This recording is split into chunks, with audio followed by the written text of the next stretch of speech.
Well, good morning and welcome back to Frugal Outdoors with myself, Dylan. So I've headed back to Fort Victoria to do a catch and cook. So if you've tuned in and you're watching this, then presumably I've caught a fish. I'll skip straight to it, I'll show you the rig. I've got one out there already, but I'm gonna quickly show you this one. We'll get a bait out there and fingers crossed we can catch a fish, because I'm dining alone tonight. So tonight I'm gonna be cooking myself, hopefully, a nice piece of bream in the camper. But first of all, we've got to try and get a fish. Now, all I'm using today for bait is squid, but as you can see there, I've actually got, which is unusual for me, but because I kind of need to catch one really to do a catch and cook, I've got 3 baits. So 2 up, 1 down, top 2 are on pop-ups, and the bottom one with a nice squid head on there, it's just got a couple of glowy beads. So let's get this one out. So I haven't had a bite yet, but with any luck, we can get one, and then we'll head back to the van.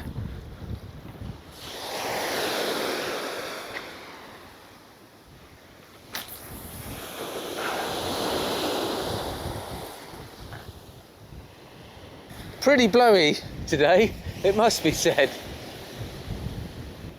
I think we've got cross lines.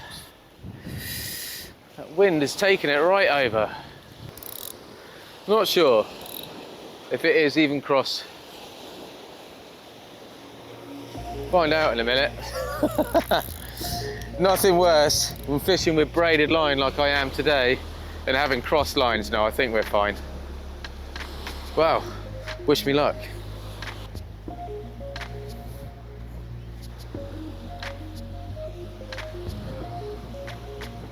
It looks very much like we got a bite straight away.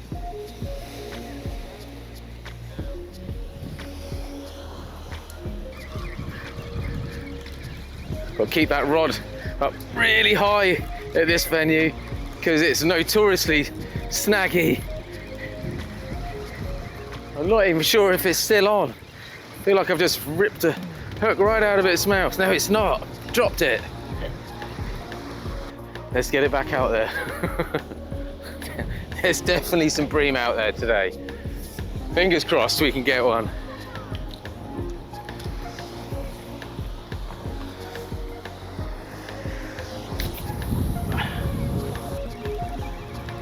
I think we could be eating fish tonight. It's only me eating off by myself, so if this is a fish, which it feels like it is, then we're good to go. Yeah. It's very small, that one. I'm going to quickly chuck it back in. We'll try and get a bigger one. Yeah, we want ones a little bit bigger than that. Probably in size, but you know, I want a decent meal, don't I? But I haven't got long. Basically given myself an hour to try and catch my dinner. It might go into a little bit longer if I don't find one. That's only first cast on each rod. We had a bite on both, so I don't think it'll be too long before we find one in size. Let's get this one out. See if we can't find one.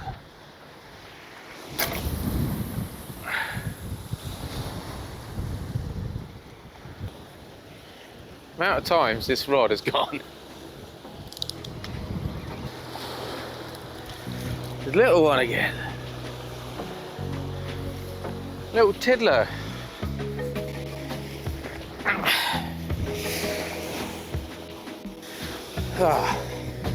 We'll get one in size in a minute. They're probably in size, they're just a little small.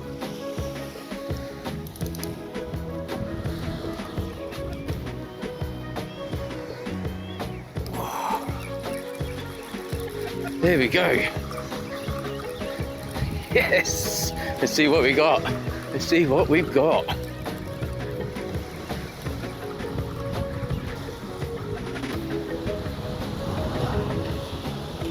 And there we go. Finally we got one for our dinner. So the next time you see this, and me in fact, it's going to be in the van. Well, here we go. You won't believe how much of a nightmare it is trying to get all your stuff together to try and cook, basically in the back of the van. So we've got all our ingredients out in front of me. We got our fish, most importantly, that I need to fillet. I did descale and gut this earlier, which I'll just drop in quickly now. I know I've done it before, I've done it on a previous video, but just in case anyone hasn't seen how I do it, it's the same as everybody else. I just use a tool. But anyway, quickly have a look at that now. So as you can see, we do actually have 2 bream in here, because before I reeled in the other rod, I did actually get another bite. So we do have 2. So this one is a little bit bigger, and it is only me eating tonight, so I think this one is going to be perfect. That one, we'll be able to take 2 fillets off that one, and that will feed both me and Daisy, and this one will feed me perfectly. I have done a clean and gut of a bream before, but that was last year, so anyone that hasn't seen me do it, it's exactly the same as everyone else does it, I'm sure. I use a descaling tool, nice and easy, got a bunch of spikes on it, and as soon as you start rubbing it up against those scales, they just fly off. So work from the tail, straight down. Just be careful of any spines, because I've had a spine in my finger for over 6 weeks before from descaling bream, and it was not pretty when it finally did come out. One side done, quickly flip it over, do the other side. Really doesn't take long at all. There we go. Just make sure we get those last few over there. Then get yourself a nice sharp knife, find the little poo hole there, straight in between the fins, straight up underneath. You can see how fresh this is. There's blood coming out. Grab hold of those innards, try and get everything, the liver, the heart, everything there. Get right up in there, grab hold of it, pull it, and there you go. That is all the stuff we don't want.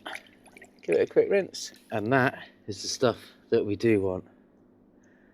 Right, let's wrap this up, stick it in the fridge, and then you see it again in a minute in the van. What I'm going to do is going to make jerk bream burger, essentially a bream burger, a BLT using bream, not bacon.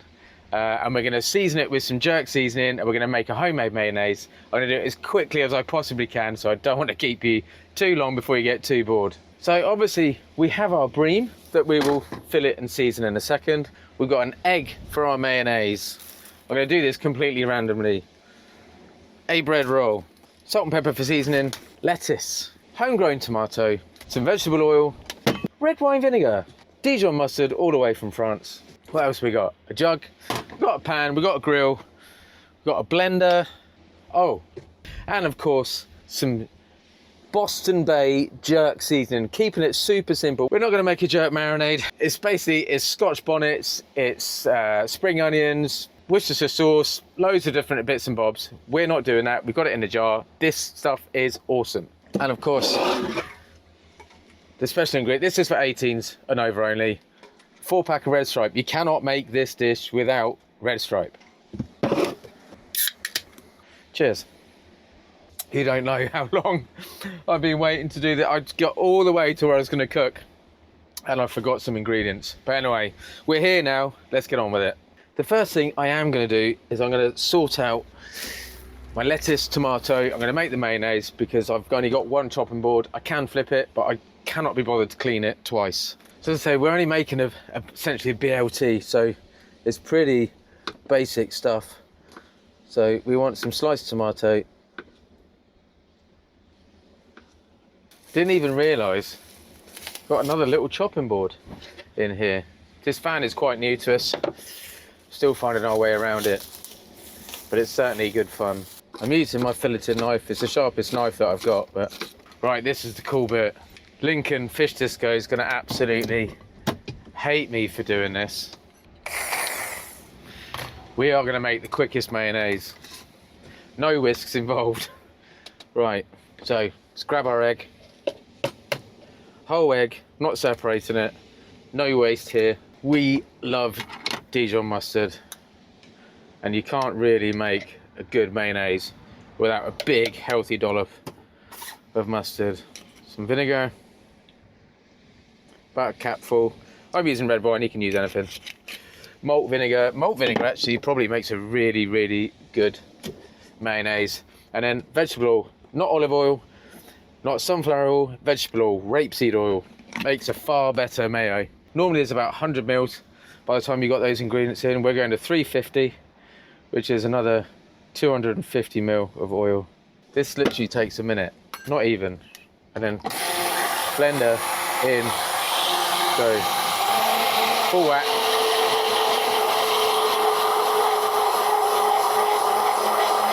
Never splits. It's always perfect. I mean, come on, look at this. Look at that. This is going to be the best mayo you've ever had. That's it, done. Scrape off any excess, don't want to waste any. So if you like mayonnaise, you really should have a go at making it yourself. Look at that. Look at that. Look at it. Look how glossy it is. Oh, mate. Absolutely epic. Right, so all that's left now is to fillet this fish. Have another quick slurp.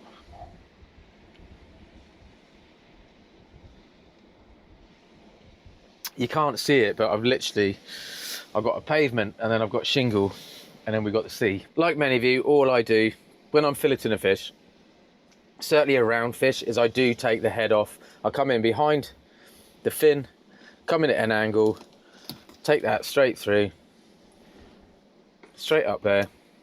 It's easier to show it than it is to sort of describe it really. Give the head a twist, that's off. Chuck that over there for the foxes. And then all I'm going to do is whip these fillets off real quick. All it is you're following the backbone essentially. Like most things, is just to have a decent sharp knife. There we go, you can see that is super fresh. Look at the colour. I like to trim it up a little bit. Just take a little bit of that swim bladder off. Square the tail up. Not necessary, but it looks pretty when it's frying. There we go. Right, whip the other one off. Try and do it so you can actually see. This is always the harder one to do. Follow those bones, come through. It's normally this side that the cat gets to have a bit off the carcass, if I'm honest. There we are. Two nice fillets. You see what I mean there, look? There's a little bit there. That's normally my fisherman's cat's little bit. There we go, cool, done. Right, trim that one as well. So there we are, two beautiful fillets. Now what I do want to do is try and take these pin bones out. So I just use a pair of tweezers. They are much harder to get out when it's fresh. You do sometimes take a little bit of the flesh with it, but you just got to feel your way through. And we got a couple that time. I don't mind a few in there, but I always like to try and get as many out because it's always nice to have a nice mouthful of fish.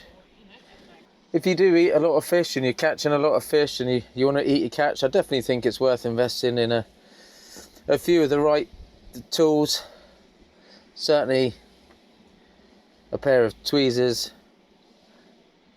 a nice filleting knife, and a descaler is not going to do you any harm. Right, so our next job is to get some jerk seasoning on this. I'm going to quickly just cut some little scores in our bream fillets. To be honest, it's probably too much for one. Oh, there we go. See, that's what happens when you're rushing, like you cut straight through.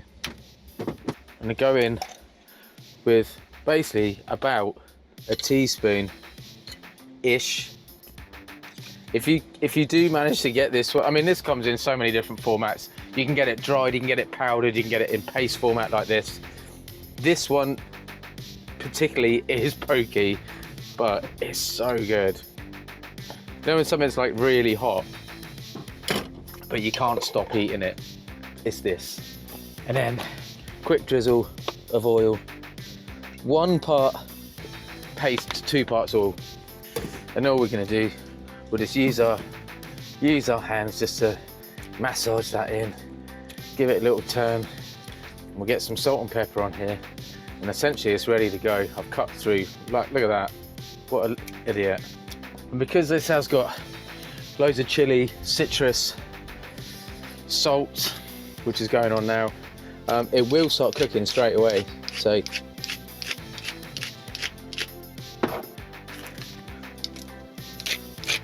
we want to get this cooking. And while this is cooking, we should be able to build our roll, because it's really not going to take very long at all. Flame, I don't know, medium high, and we've already oiled our fish, so we won't need to oil the pan. Oh yeah.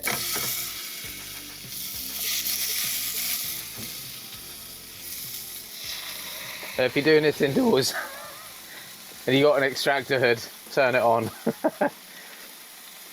because you will be coughing.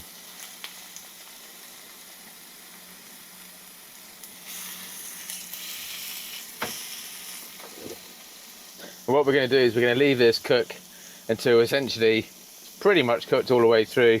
A little bit of translucency still on the top, and then we'll flip it over, knock the heat off. The residual heat in the pan will just finish cooking it, and we'll be good to go, and then we can build. Right, while that's sizzling away, let's get some mayonnaise in here. Our delicious homemade mayo that we just made. Top and bottom. Got the biggest air pocket in this roll. Fill it with mayo. Whole bunch of lettuce. And there we go. Bottom piece of our roll. Massive dollop of mayo.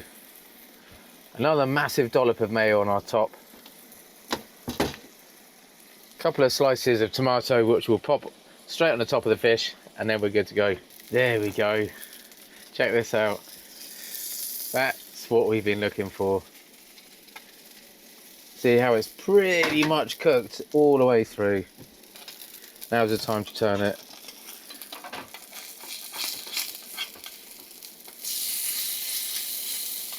Oh, chili's getting me on the back of the throat. Right, heat off, that's it, we're done. Right, let's build. Let's build. Oh, I'm so hungry. I tell you what, let's stick the whole big one in there, and then I've got another piece in the pan that I can eat in a minute. Oh yeah. And there we go. That is my BLT. Bream, lettuce, tomato, homemade mayo.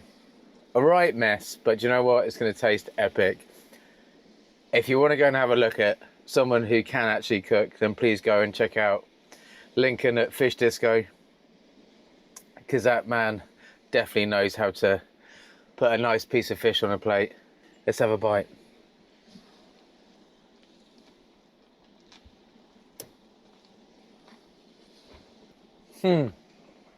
Oh yeah.